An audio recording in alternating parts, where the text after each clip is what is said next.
Série La Matrice, pourquoi certains éveillés vont mal, alors que tout devrait aller mieux, par Stéphane Thomas Berbudo. C'est rarement dit publiquement, mais c'est massivement vécu. Après une prise de conscience profonde, beaucoup s'attendent à se sentir plus léger, à se sentir plus aligné, à se sentir plus heureux, à se sentir plus libre. Et parfois, c'est l'inverse qui arrive.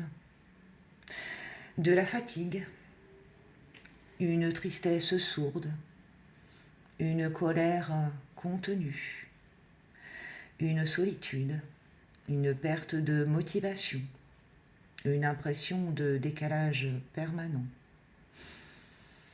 Alors, une question surgit, souvent avec honte. Si je me suis éveillée, pourquoi je vais mal ? Parce que l'éveil enlève les anesthésiants. Avant, beaucoup de choses faisaient tampon.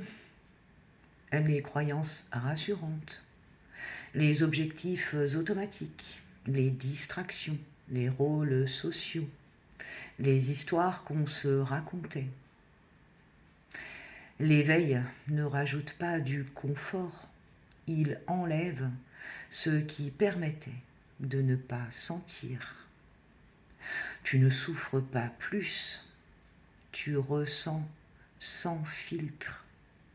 Et ça, le système nerveux ne l'avait pas anticipé. La lucidité n'est pas euphorique. Voir clair ne rend pas forcément joyeux. Voir clair rend lucide.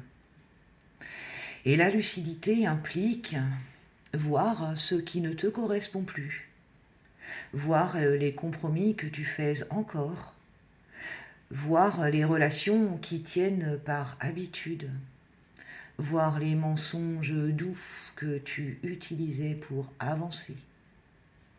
Ce n'est pas une chute, c'est une désillusion nécessaire. Mais une désillusion reste une perte. Pourquoi cette phase ressemble à une dépression sans en être une ? Beaucoup confondent cette traversée avec une dépression classique. Or, il y a une différence majeure.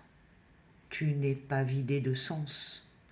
Tu es entre deux sens. L'ancien n'opère plus, le nouveau n'est pas encore incarné.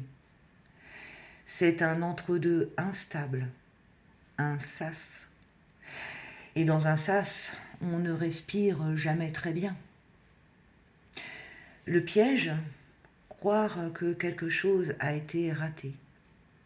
À ce stade, beaucoup pensent « je n'ai pas intégré correctement »,« je devrais aller mieux »,« je fais quelque chose de travers ».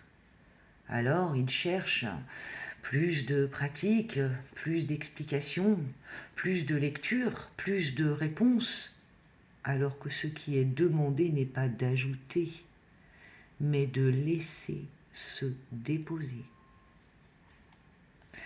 Ce que personne ne dit sur cette phase, c'est qu'elle est souvent silencieuse, elle est souvent peu visible, elle est souvent mal comprise par l'entourage, elle est souvent vécue dans l'isolement. Parce que tu ne peux plus vraiment en parler comme avant, et que ceux qui ne vivent pas ça ne peuvent pas comprendre. Ce n'est pas que tu es seul, c'est que tu traverses quelque chose d'intransmissible. Ce qui aide vraiment et ce qui n'aide pas. Ce qui n'aide pas, c'est de se forcer à aller bien. Ce qui n'aide pas, c'est de positiver artificiellement. Ce qui n'aide pas, c'est de se comparer à d'autres éveillés. Ce qui n'aide pas, c'est de vouloir accélérer la sortie. Par contre, ce qui aide, c'est d'accepter de ne pas être performant intérieurement. Ce qui aide, c'est de ralentir. Ce qui aide, c'est de revenir au simple. Ce qui aide, c'est de dormir. Ce qui aide, c'est de manger. Ce qui aide, c'est de marcher. Ce qui aide, c'est être vivant sans chercher à être élevé. L'éveil ne demande pas d'être au-dessus, il demande d'être dedans.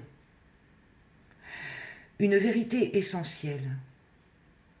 Beaucoup d'êtres éveillés vont mal, non pas parce qu'ils se sont trompés, mais parce qu'ils sont entre la lucidité et l'incarnation. Ce passage n'est pas glorieux, il n'est pas spectaculaire, il n'est pas instagrammable, mais il est structurant. Et surtout, il ne dure pas éternellement. Quand la conscience cesse de vouloir comprendre, elle commence à habiter ce qu'elle a vu. Quelque chose alors se stabilise. Pas une euphorie, une solidité. Et à partir de là, la vie recommence à circuler.